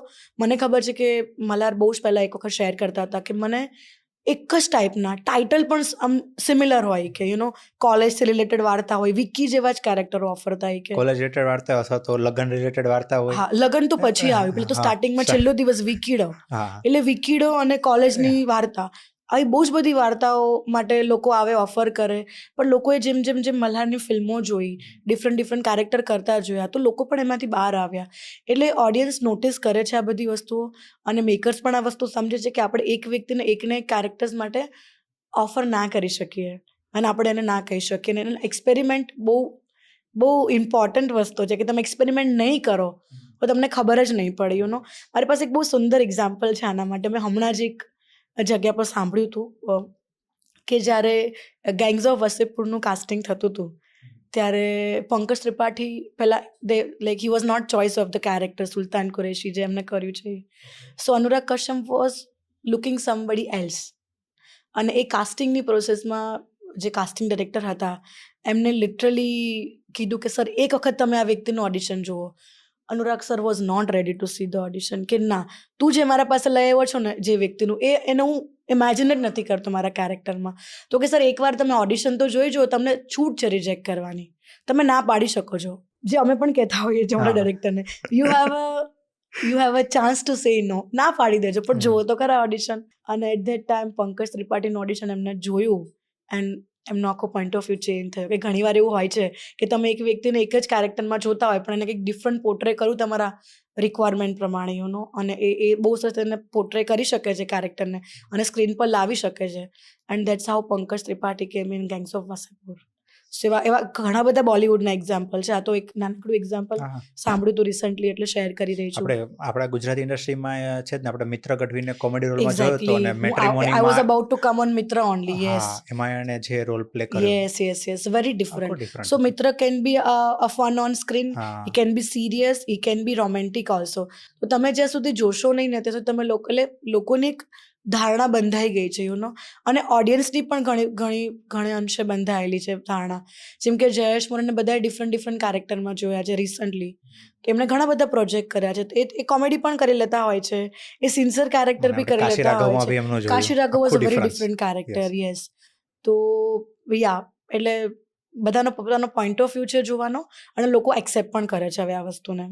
સો અત્યાર સુધીમાં તમે જે ઓડિશનો લેતા હો છો, બરાબર, તમે કીધું કે ઘણીવાર ના પાડવી પડે છે, બરાબર, તો એ કેટલું અઘરું છે? બહુ જ અઘરું છે. ના પાડવી એટલે કઈ રીતે ખબર? there is આમાં પણ અમારે લોકો એક પ્રોસેસ ફોલો કરવી પડતી હોય છે. લોકોને ઘણીવાર ખરાબ લાગી જતું હોય છે. એટલે જ મેં કીધું કેમ કે આપણા ગુજરાતી લોકો રિજેક્ટ, મારા માટે બહુ જ અલગ વર્ડ છે. હું ક્યારે રિજેક્ટ વર્ડ નહીં યુઝ કરું લાઈફમાં. એ વર્ડ બહુ અહીંયા હિટ કરે છે, રિજેક્ટ વર્ડ નહીં. સમટાઈમ્સ તમે રિક્વાયરમેન્ટમાં ફિટ નથી થતા, પણ ઇટ ડઝન્ટ મીન કે તમારી લાઈફ ત્યાં એન્ડ થઈ ગઈ છે, કે તમારા લાઈફમાંથી બહુ જ મોટી ઓપોર્ચ્યુનિટી છીનવાઈ ગઈ છે. તમને આગળ બહુ બધી ઓપોર્ચ્યુનિટી મળવાની છે, કદાચ અહીંયા નહીં તો અહીંયા. અને આજે મેં કોઈનું ઓડિશન લીધું છે, કે મેં કોઈ સાથે બેસીને એનું કામ જોયું છે, જાણ્યું છે, અને જોયા છે સ્ક્રીન પર, તો મારા મગજમાં ઓલવેઝ રહેવાનું, if not for A then for B, if not for B then for C. હું ડેફિનેટલી અપ્રોચ કરીશ જ્યાં એ કેરેક્ટરમાં ફિટ થતા હશે. તો ના પાડું સમટાઈમ્સ અઘરું એટલા માટે થતું હોય છે કે બહુ સારા એવા લોકો તમે જોયા હોય. આજે તમારે એક જ પર્ટિક્યુલર એક્સ રિક્વાયરમેન્ટ છે, એના માટે 4 કેન્ડિડેટ છે તમારા ધ્યાનમાં, કે 4 વ્યક્તિઓ છે, અને 4માંથી 4નું તો થવાનું નથી, એકનું થવાનું છે. ઇટ ડઝન્ટ મીન 3 સારા નથી, પણ સમહાવ એ ક્રાઇટેરિયામાં ફિટ નથી થઈ રહ્યા, તો એ નથી અમે લોકો લઈ શકતા એમને. ત્યારે એ ના કન્વે કરવી પડે ને, એ થોડી અઘરી છે. પણ લોકો બહુ સમજદાર છે, સમજી જતા હોય છે. જે નથી સમજતા એ ઘણી વખત ખોટું લગાડી દેતા હોય છે, પણ અપેરેન્ટલી પછી રૂટીનમાં નોર્મલ થઈ જતું હોય છે. આવું બહુ જ ઓછું થતું હોય છે, પણ થાય છે. લોકો મેલ મોકલીને અમારે લડતા હોય છે કે કેમ તમે રિપ્લાય નથી કરતા, કેમ તમારા સાઈડથી કોઈ રિવર્ટ નથી આવતો. એ અઘરી છે ના પાડવી, કે ભાઈ તમે રિક્વાયરમેન્ટમાં એઝ ઓફ નાઉ ફિટ નથી થઈ રહ્યા, પણ તમને ફ્યુચરમાં ડેફિનેટલી કોલ આવશે. તો એ ના સાંભળે ને, એ લડવા આવતા હોય છે ઘણીવાર. એટલે હું ને મારી ટીમ આવું ફેસ કરતા હોઈએ છીએ. હવે રૂટીન થઈ ગયું છે મારા માટે કે ઠીક છે, જવાબ આપવાનો છે તો આપી જ દઈશું અમે લોકો. એટલે but it's a fun. Sometimes આમાં પણ મસ્તી મજાકમાં ના પાડી દેવી, ઘણીવાર એ સિરિયસલી ટર્ન થઈ જતું હોય છે કન્વર્ઝેશન, અને લોકોને ખરાબ લાગી જતું હોય છે કે અમે તમને 2 થી 3 વખત પ્રોફાઇલ મોકલી, પણ એ 2 થી 3 વખત તમારી પ્રોફાઇલ શોર્ટલિસ્ટ જ નથી તે પર્ટિક્યુલર કેરેક્ટરની રિક્વાયરમેન્ટ, તો અમે શું કરી શકીએ? એટલે હેપન્સ. કોઈ કેરેક્ટર માટે તમે કરતા હો આ રીતનું ઓડિશન, પણ એ કેરેક્ટરમાં એ વ્યક્તિ ફિટ નથી બેસતો, પણ એનું ઓડિશન જો સારું લાગ્યું હોય તમને, તો એમ બેક ઓફ ધ માઇન્ડ રહી કે Definitely. નહીં, ક્યારેક આવો રોલ આવશે ત્યારે હું એને Definitely. કોલ કરીશ. એબ્સોલ્યુટલી. મેં 2019માં જે લોકો સાથે કામ કર્યું હતું ને, એને હું અત્યારની ફિલ્મોમાં પણ મારા મગજમાં હોય છે ઓડિશન રેફરન્સ, અને જો સિમિલર આવી ગયું તો હું ડેફિનેટલી લોકોને યાદ કરું છું અને ફરી બોલાવું છું એ લોકોને. અને પ્રૂવ થતું હોય છે કે યાદ ધ બેસ્ટ. એ વખતે બી આપ્યું હતું એટલું સુંદર, આ વખતે બી એટલું સુંદર છે. અને ઘણા બધા એવા એક્ઝામ્પલ, જો નામ નથી લઈ શકતી, બટ યસ એ યાદ રહે જ છે. સારા ઓડિશન ઓલવેઝ યાદ રહેતા હોય છે. સો થોડીક એક ઓફ ટોપિક પ્રશ્ન પૂછું. ગુજરાતી છે તો પૈસાની વાત ના થાય એવું તો ના બને, તો એક કાસ્ટિંગ ડિરેક્ટર કેટલું કમાય છે? અરે બાપરે. એક ફિલ્મમાંથી કેટલું કમાય? સો આઈ ટેલ યુ, કાસ્ટિંગ ડિરેક્ટર, હું મારી જ વાત કરીશ અગેન. આ તમારો ક્વેશ્ચન બહુ જ અલગ છે, બહુનો સુંદર જવાબ આપીશ તમને. તો બેઝિકલી મારું પ્રોફેશન કંઈક અલગ હતું અને હું આ ઇન્ડસ્ટ્રીમાં આવી છું. શું હતું તમારું સો પ્રોફેશન? હું થોડું બિગનિંગથી તમને કહું તો I worked in a corporate for 7 years. I have done masters in HR and operations. So પહેલાં હું જોબ કરતી હતી. કઈ કંપનીમાં? મારી પ્રીવિયસ જે લાસ્ટ જોબ હતી that was HDFC Life. HDFC life. I was working as a business development manager there. ઓહો. That was my last job, and I left in 2013, and I started this company before that time only. But again આપણે બધા survival mode પર હોય એટલે આપણે એક fix income જોઈએ. સો company establish કરીને જોડે જોડે એટલે હું જોબ કાસ્ટિંગની જ પણ કંપની કે? No, I have established company called FATC Entertainment, which is into talent management and casting again. So મારું સૌથી પહેલું જે સ્ટાર્ટ થયું છે કાસ્ટિંગ કોઓર્ડિનેટર તરીકે સ્ટાર્ટ થયું હતું ઇન 2011. ફર્સ્ટ ચાન્સ મને મળ્યો હતો કે બોમ્બેના ડેઇલી સોપ માટે મને કાસ્ટિંગ કરવાનો, અને એ બી ગુજરાતથી હું ટેલેન્ટ કાસ્ટ કરીને ત્યાં એ લોકોને રેકમેન્ડ કરતી હતી. So started as a casting coordinator, then it turn in to talent management. 2012 એન્ડથી પ્રોપર ટેલેન્ટ મેનેજમેન્ટમાં સ્ટાર્ટ કર્યું હતું, અને મુંબઈ, અમદાવાદ, કેમ કે મુંબઈ બેઝ છે ટીવી માટેનો, અને હું ટીવી આર્ટિસ્ટ વધારે હેન્ડલ કરતી હતી. હજી પણ કરું છું ઘણા બધા આર્ટિસ્ટ મેનેજ. સો ત્યાં પણ એક ટીમ છે, અમદાવાદમાં પણ એક ટીમ છે, બંને જગ્યા પર એક ટીમ છે. અને મારી જર્નીમાં એવું છે કે 2016માં I met somebody here in Gujarat, જેમને મને કીધું કે why don't you start talent management here, કેમ કે ત્યાં તો તું કરે જ છે, પણ અહીંયા પણ આ બહુ ઇમ્પોર્ટન્ટ ને બહુ રિક્વાયર્ડ છે. કેમ કે એ વખતે મને યાદ છે છેલ્લો દિવસ રિલીઝ થઈ હતી, અને જ્યારે સૌથી પહેલાં બધાને મળી ત્યારે આખી ટીમને મળી હતી, અને આખી ટીમને I have sign up for my talent management, અને એ લોકોના મેનેજર તરીકે મેં કામ કર્યું છે. સ્ટીલ જાનકી બોડીવાલા, મિત્રા ગઢવી, નેત્રી ત્રિવેદી, આ બધાની હું મેનેજર છું. છેલ્લો દિવસથી. અત્યારે તો ઘણા બધા ટેલેન્ટ્સ છે મારી સાથે. રોનક કામદાર થઈ ગયા, શ્રદ્ધા ડાંગર થઈ ગઈ, અલ્પના ભુજ થઈ ગયા, હિતેન કુમાર થઈ ગયા, ઘણા બધા થઈ ગયા. સો ટેલેન્ટ મેનેજમેન્ટની જર્નીથી સડનલી કાસ્ટિંગ ડિરેક્ટર, એના ઉપર આપણે વાત કરીશું. સો કાસ્ટિંગ છે ને ઓલવેઝ મેં પેશન તરીકે લીધું છે, કોઈ દિવસ કમાવાના પહેલાંથી નથી લીધું. મને કદાચ કોઈ ડિરેક્ટર આવીને એમ કે આ મારી વાર્તા છે અને I am very passionate about my story, મારી પાસે તને આપવા પૈસા નથી, but I would want you to be part of my film, અને મને સ્ક્રિપ્ટ ગમી ગઈ તો એને પૂછીશ પણ નહીં મારી ફીસ કેટલી છે, અને મેં આવું કરેલું છે. આઈ have done casting in FOC in previous time. So casting is something I am very passionate and I love cinema, અને મને ગુજરાતથી તો બહુ પ્યાર છે, બહુ વધારે પડતી લાગણી, વધારે પડતી પોસેસિવ છું મારા ગુજરાત માટે, કે મને ખબર છે મને નેક્સ્ટ ક્વેશ્ચન શું આવશે, કદાચ ગુજરાતથી બોલી છું એટલે કાસ્ટિંગ રિલેટેડ, પણ હું ઓલવેઝ પ્રિફર કરતી હોઉં છું કે મારું ગુજરાતનું ટેલેન્ટ એટલું બધું છે કે ઘણી બધી વખત બહારના લોકો સુધી પહોંચ્યું નથી, એ ટેલેન્ટ એક્સપ્લોર નથી થયું. સો આઈ વુડ ઓલવેઝ ટ્રાય કે આપણા લોકોને બહારે પણ પ્લેટફોર્મ મળે, અહીંયા પણ પ્લેટફોર્મ મળે. સો એ માટે મારી સતત ટ્રાય હોય છે. એટલે કાસ્ટિંગની ફીઝ આમ બહુ સાઈડમાં રાખી દઈએ, will take it as a my passion. અને જેમ મેં તમને કીધું એમ કે બંને રોલ બહુ સરસ રીતે હું પ્લે કરું છું. તો જે હું કરી રહી છું ને ટેલેન્ટ મેનેજરનો રોલ, ત્યાં obviously I am making money. So આ બહુ જ ક્લોઝ છે, મતલબ મારાથી કાસ્ટિંગ, કે વર્ષની 1 કે 2 ફિલ્મ કરીશ, પણ મને ગમતી વાર્તાઓ કરીશ અને મને ગમતા લોકો સાથે કામ કરીશ. નાઇસ. Yeah.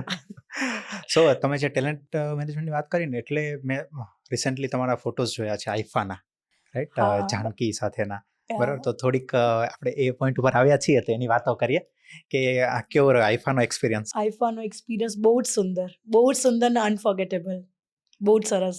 આપણી ગુજરાતની આપણી લાડલી જાનકી બોડીવાલા, એટલે it's a very big proud for all of us અને મેં જ્યારે જોયું કે બિકોઝ હું જાનકી સાથે કામ કરું છું, અમારું પણ એક સરસ કમ્ફર્ટ ઝોન છે, તો એના થોટ્સ પણ મને ખબર છે ઘણા બધા.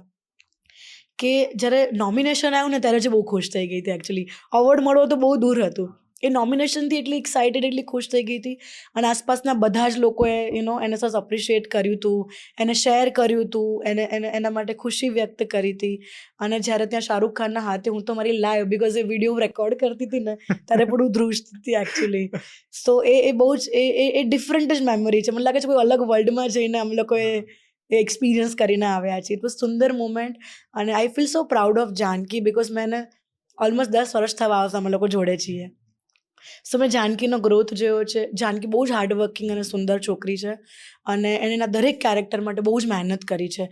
તમે રાઇટ ફ્રોમ વોશ ટુ શૈતાન અને ટુ સીધા અવોર્ડ લેવા જવું ત્યાં, અને પહેલો અવોર્ડ એનો બોલિવૂડમાં, બોલિવૂડની પહેલી ફિલ્મ માટે પહેલો અવોર્ડ, એટલે it's so beautiful thing, so amazing. I mean, તો એ એક્સપિરિયન્સ બહુ સુંદર રહ્યો. અને ત્યાં પણ આફ્ટર રિસીવિંગ અવોર્ડ જે લોકો અપ્રિશિએટ કરતા હતા અને આપણે જે બધા સુંદર ચહેરાઓ આઈફાના ટેલિકાસ્ટમાં જોતા હતા, એ બધા જ લોકો આવીને જાનકીને વિશ કરતા હતા. એ જોઈને અલગ જ લાગણી થતી હતી કે wow, she has earned it actually. નહીં, જ્યારે એ આઈફાનો વિડીયો જ્યારે સોશિયલ મીડિયામાં મતલબ ફરતો થયો ત્યારે મતલબ દરેક ગુજરાતીને એક આમ પ્રાઉડ હતું. Everybody was so proud. એ હા. તો કહું છું, મેં આઈ થિંક સેમ ટાઈમથી જ્યારે આઈફાના પેજ ઉપર આવ્યું ને કે Janki Bodiwala won the award for best supporting for Shaitaan, એ ત્યારથી જ એના મેસેજીસ, એના DM બધું જે ફ્લડેડ થયું હતું, લોકો શેર કરતા હતા પોતાની સ્ટોરીમાં. અને અમે જ્યારે પાછા આવ્યા ને ત્યારે ફેમિલી, ફ્રેન્ડ્સ, મીડિયા ફ્રેન્ડ્સ, એ બધાએ જે એનું વેલકમ કર્યું છે, બહુ જ સુંદર વેલકમ. અને ઓલવેઝ આ એક વસ્તુ મેં જોઈ છે આપણા ગુજરાતીમાં, આપણા ઇન્ડસ્ટ્રીમાં જોઈ છે મેં બહુ જ ક્લોઝલી, કે બધા એકબીજાને બહુ સુંદર સપોર્ટ કરે છે સપોર્ટ કરે છે. યસ. અને અપ્રિશિએટ કરે છે.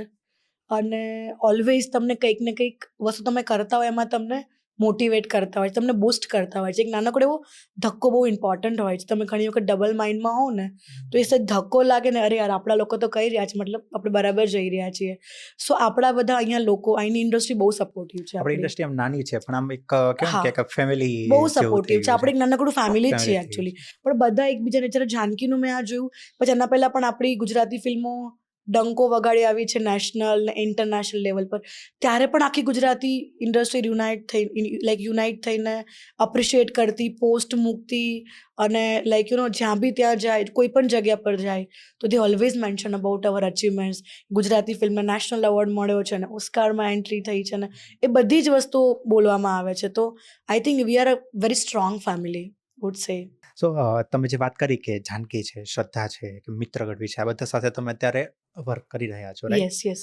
તો એ જે 10 વર્ષથી આ ઇન્ડસ્ટ્રીમાં કામ કરે છે, બરાબર, એનો ગ્રોથ તમે જોયો છે. યસ. 2015 થી લઈને 25 સુધી તમને આખા ડિફરન્ટ દેખાતા હશે, યા, રાઈટ? તો તમને શું લાગે છે કેટલું પોટેન્શિયલ છે આપણા એક્ટરોમાં? રાઈટ. બહુ જ. એટલે અને બધા, મેં બધાનો ગ્રાફ જોયો છે, બધા લોકોનો જોયું છે લિટરલી. કે શ્રદ્ધા જ્યારે આવી, રોનક કામદારનો જ્યારે મળી ત્યારે ઓલરેડી એ ફિલ્મ કરતા હતા. મેં છેલ્લો દિવસથી બધા લોકોને જોયેલા છે, કામ કર્યું છે બહુ ક્લોઝલી બધાની સાથે. બધા જ લોકો સરસ પોતાની લાઈફમાં અલગ રીતે ગ્રોથ થઈ રહ્યા છે. એમનો જે પ્રોગ્રેસ છે એ બહુ ડિફરન્ટલી, બહુ અલગ રીતે અને પોઝિટિવલી જ કહી રહી છું બધું તમને હું, કેમ કે મેં પોઝિટિવ ચેન્જ જોયો છે દરેક લોકોમાં. દરેક લોકો પોતાના એક્ટિંગ સ્કિલ પર, પોતાને બેટરમેન્ટ બનાવવા માટે શું ઇમ્પોર્ટન્ટ છે ને એ વસ્તુને હંમેશા કી તરીકે રાખીને આગળ વધી રહ્યા છે. એ બહુ જ સુંદર વાત છે કે કોઈ એક પિક્ચરની સફળતા મળી મતલબ ત્યાં અટકી નથી ગયા. આગળ જ વધ્યા છે. Shraddha won national award for Hellaro, તો શ્રદ્ધાનો પણ મેં આખો એક ક્રાફ્ટ જોયો છે, આખો અલગ જ એમ. And she is doing superb. તમે રોનક લઈ લો, તમે મિત્ર લઈ લો, ઇવન હું જેની સાથે એસોસિએટ નથી પણ મારા ઘણા બધા મિત્રો છે, એ બધા લોકો પણ બહુ સુંદર. તમે મોનલ ગજ્જર લઈ લો, તમે માનસી લઈ લો, તમે કિંજલ લઈ લો, તમે ઈશા લઈ લો, તમે દીક્ષા, વ્યોમા, કદાચ કોઈ નામ મિસ થાય તો પ્લીઝ માફ કરજો લોકો. છોકરાઓમાં પણ સેમ બધા, મલ્હાર, યશ, આર્જવ, એવરીબડી. કદાચ આમ શ્યોર કોઈ નામ રહી ગયું તો લોકો મને માફ નથી કરવાના, but I am talking about everybody. Even Devarshi લઈ લો, તત્સત લઈ લો, યસ યસ રાઈટ. બાકીના લેજન્ડના તો નામ લેવાની જરૂર જ નથી મને, પણ આ બધા લોકોને મેં એક સરસ ગ્રો થતા જોયા છે અને ઓલવેઝ બેસ્ટ આપી રહ્યા છે કંઈક ને કંઈક એ લોકો એવું પોતાની ફિલ્મોથી, અને ઘણી યાદગાર ફિલ્મો પણ આપી રહ્યા છે.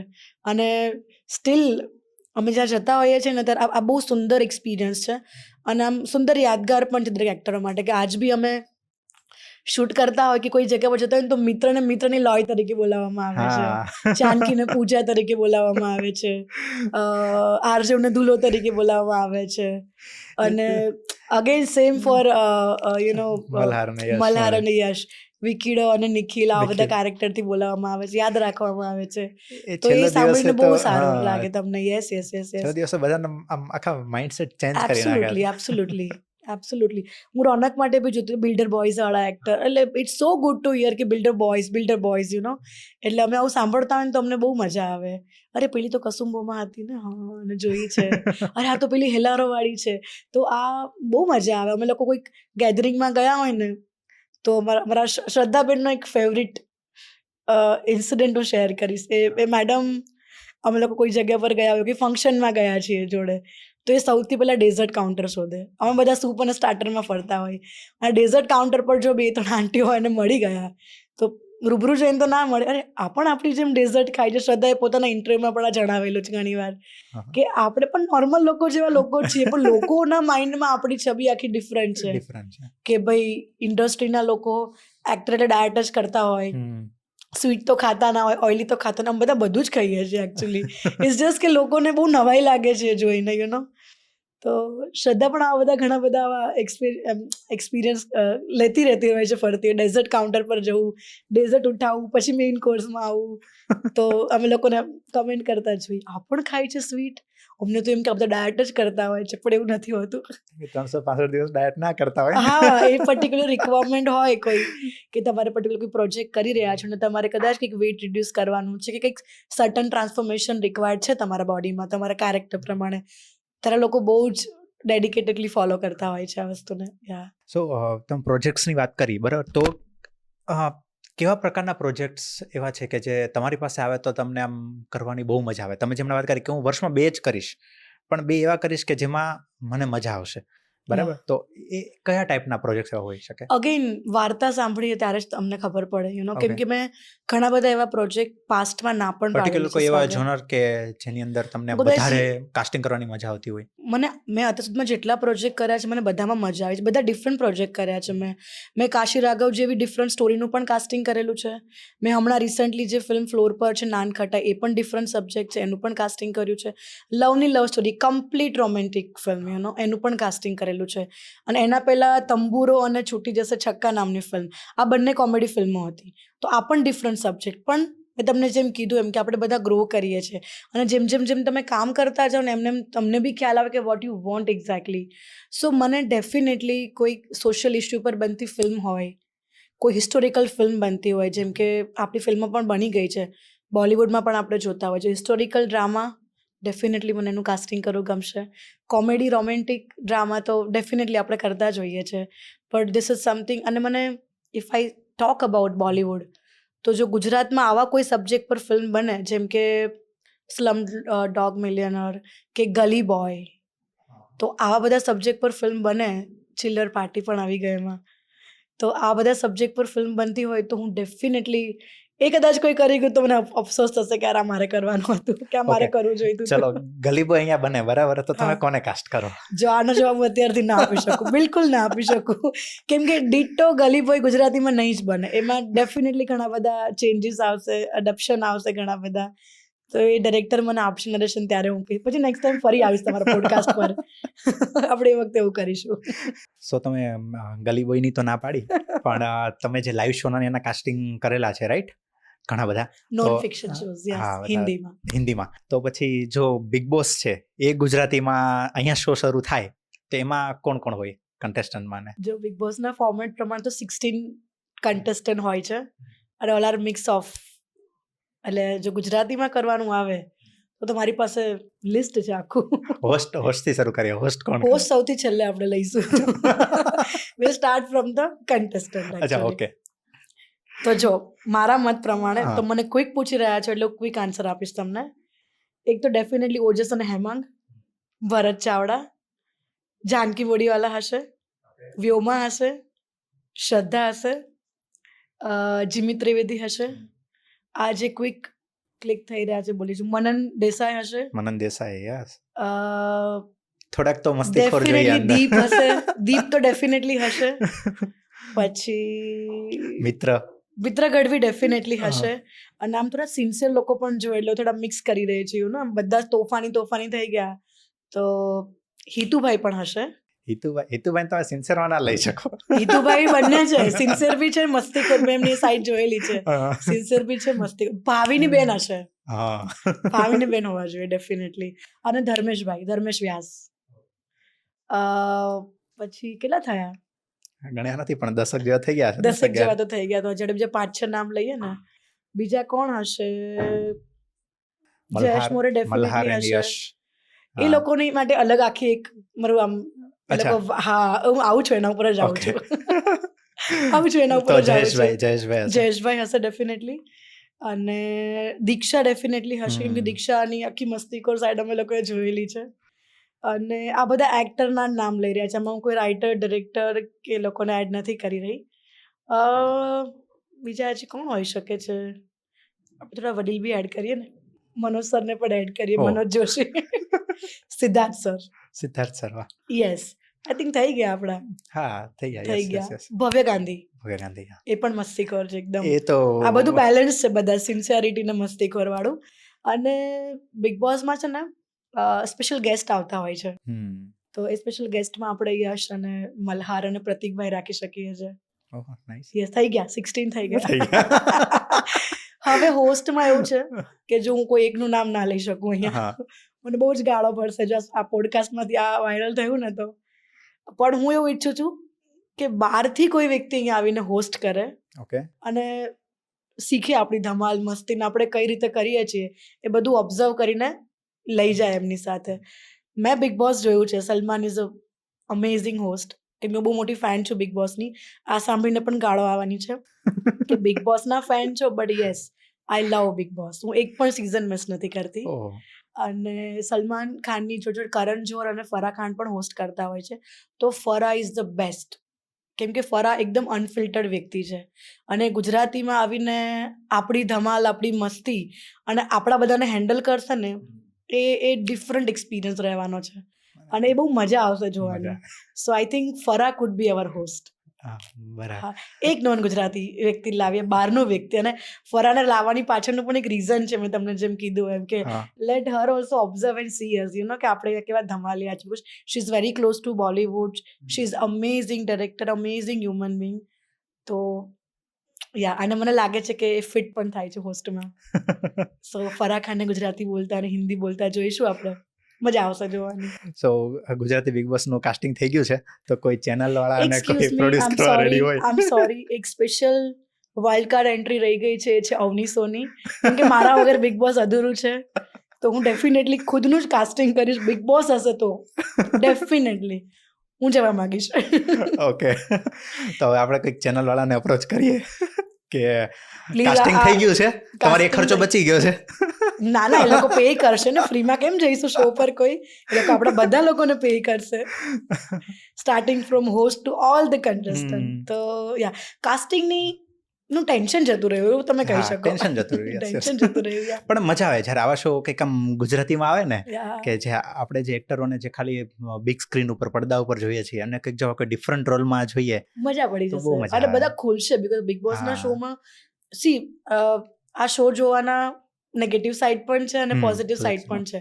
I always speak positive side, કે તમે જ્યારે તમારા ઘરથી, તમારા ફોનથી, તમારા લોકોથી દૂર જાઓ છો, ડિફરન્ટ લોકોની વચ્ચે તમે જ્યારે હોવ છો, ત્યારે તમારી એકચ્યુઅલી પરીક્ષા છે. તમારી સ્ટ્રેન્થ કેટલી છે ને ત્યારે તમે મપાય એ તમને ખુદને જ ખ્યાલ આવશે. અને જ્યારે તમે બહાર આવશો ને શોમાં, તમે આખા ડિફરન્ટ પર્સન થઈને આવશો.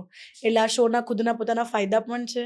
નુકસાન એ છે કે તમે અલગ જ દુનિયામાંથી, અલગ ઘણા બધા લોકો એને કહેતા હોય છે અમે ગંદા ટ્રોમામાંથી આવ્યા છીએ, કે એક અલગ જ એન્વાયરમેન્ટમાંથી, જ્યાં બધા લોકો લડતા હોય, ઝઘડતા હોય. કેમ કે બિગ બોસની આપણે એ જ સાઈડ જોઈ છે ને મેજરલી, કે લોકો લડતા હોય, ઝઘડતા હોય. પણ આમ જોવા જઈએ તો આપણે એક ઘરમાં પણ ભાઈ બહેન લડતા રહેતા હોય છે નાની નાની વસ્તુઓ માટે. તો આ તો આખું ડિફરન્ટ ફોર્મેટ છે, ડિફરન્ટ શો છે, અને અલગ અલગ લોકો છે. અલગ અલગ લોકો જેને તમે મળ્યા જ નથી કોઈ દિવસ. કદાચ ગણ્યા કાઠ્યા કોઈ તમને ઓળખતા હોય. અત્યારના અમે લોકો જે જોતા હોય છે ટીવી પર, કે અમુક એક બે લોકો એવા એકબીજાને ઓળખતા હોય, બાકી તો બધા એકદમ ડિફરન્ટ જ છે. અલગ અલગ કલ્ચરથી આવ્યા છે, અલગ અલગ ઇન્ડસ્ટ્રીથી આવ્યા છે, અલગ અલગ કામ કરે છે લોકો, starting from actor to influencer to director to anybody, મતલબ ઘણા બધા. તો યા એની બી એક મજા છે કે ડિફરન્ટ લોકો સાથે રહીને એઝ અ ફેમિલી એક ઘરમાં રહેવું, અને હોસ્ટ જ્યારે તમને ખીજાય ત્યારે કઈ રીતે એક થઈને એ વસ્તુ સાંભળવી અને પછી પાછા આવતા એના એ થઈ જવાની મજા છે. સો દેટ્સ અ બિગ મજા આવે બોસ. છે. આવું કંઈક આવે તો બહુ મજા આવે. યા ડેફિનેટલી, પ્લીઝ આ શો સાંભળતા હોય કોઈ સ્પોન્સર તો પ્લીઝ જોઈ લેજો. વી wood love to bring big boss in Gujarat. સાચી વાત છે. ઓકે, ચાલો તો એને છોડી દઈએ. પણ 2025માં તમે કાસ્ટ કરેલી ગુજરાતી ફિલ્મો કેટલી આવી રહી છે અને કઈ કઈ આવી રહી છે? અત્યારે હું જે સ્ક્રિપ્ટ વાંચી રહી છું, ટુ બી વેરી ઓનેસ્ટ. સો આ વર્ષમાં એક ફિલ્મ તો અત્યારે ઓલરેડી ફ્લોર પર છે, જેનું કાસ્ટિંગ પતી ગયું છે. ફિલ્મ ઓલરેડી ફ્લોર પર છે, શૂટિંગ પતવા પણ આવ્યું છે હવે એકચ્યુઅલી એનું. અને આ સિવાયના બીજા 2 થી 3 પ્રોજેક્ટ છે કે જેની સ્ક્રિપ્ટ મેં વાંચી છે, અને હોપફુલી અમે મિડ ઓફ ધ યર અને એન્ડ ઓફ ધ યર એ પ્રોજેક્ટને ફ્લોર પર લઈ જશું. નામ નહીં બોલી શકું એટલે પ્લીઝ ના પૂછતા, ડાયરેક્ટરનું નામ પણ નહીં લઈ શકું એટલે પ્લીઝ એના માટે માફ કરજો. બટ આ સિવાયના બીજા 2 થી 3 પ્રોજેક્ટ છે. નવા આવી રહ્યા છે. Yes yes yes. Okay. કે જેમાં જનરલી એક પ્રોજેક્ટમાં કાસ્ટિંગ માટે 2-3 મહિના જેવું લાગતું હોય છે. ડિપેન્ડ કરે છે કે તમને કેટલા તમારી રોલ રિક્વાયરમેન્ટ છે અને કેટલી કેટલા છે. કેરેક્ટર છે એ રીતે. Yes, Okay. Number of character તમારા કેટલા છે, તમારી ફિલ્મ ક્યારે ફ્લોર પર જતી હોય. જનરલી જ્યારે પ્રી પ્રોડક્શન ફેઝ ચાલી રહ્યો હોય છે ફિલ્મનો, ત્યારે એ વખતે પણ અમારું કાસ્ટિંગ ચાલતું હોય છે. એટલે ડિપેન્ડ, પણ 15 દિવસથી લઈ 2 મહિનાનો પીરિયડ હોય છે જનરલી. મને આટલા પીરિયડ મળેલા છે. 15 દિવસ, મેં 15 દિવસમાં પણ ફિલ્મનું કાસ્ટિંગ કરેલું છે. યસ, એટલે કમ્પ્લીટલી પ્રોજેક્ટની રિક્વાયરમેન્ટ શું છે અને પ્રોજેક્ટની ચેલેન્જ શું છે. ઘણી વખત લોકેશનની ચેલેન્જ આવતી હોય છે. કહેવામાં આવ્યું હોય કે 1 મહિનો છે, પણ પછી ફટાકથી કોલ આવે કે ના 10 દિવસમાં જ આને ક્લોઝ કરો તમે. કેમ કે મારા કાસ્ટિંગ કરવા પછી એ કેરેક્ટર્સના લુક પર કામ થતું હોય છે, એના કોસ્ચ્યુમ અને પર્ટિક્યુલર લુક. તો એ ડિપાર્ટમેન્ટને પણ ટાઈમ જોતો હોય છે, ઓલવેઝ. એટલે અગેન આખું સ્કેડ્યુલિંગ થતું હોય છે, દરેકની ડેટ અસાઇન કરવામાં આવતી હોય છે. તો એ બધી વસ્તુઓ માટે ખાલી કાસ્ટિંગ હું છેલ્લી ઘડીએ કરીશ તો પોસિબલ નથી થવાનું. સો બધા પાછળના ડિપાર્ટમેન્ટને પણ પર્ટિક્યુલર એમનો ટાઈમ મળવો જોઈએ. એટલા માટે કાસ્ટિંગની એક ટાઈમલાઈન બહુ ઇમ્પોર્ટન્ટ છે, જે ડિરેક્ટર તરફથી આપવામાં આવતી હોય છે હંમેશા. ઓકે, સો એક લાસ્ટ ક્વેશ્ચન, કે એવા કયા ડિરેક્ટર અને એક્ટર્સ છે એવા તમારા કે જેમની સાથે તમારે કામ કરવું છે? જો મેં ઘણા બધા સાથે કામ કરેલું છે, પણ જે સાથે નથી કર્યું અને કરવું છે ને, એવા 2 ડિરેક્ટરનું હું નામ ડેફિનેટલી બોલીશ. એક તો મારા વિશ લિસ્ટમાં જે લોકો હતા ને એની સાથે મેં ડેફિનેટલી કામ કર્યું છે.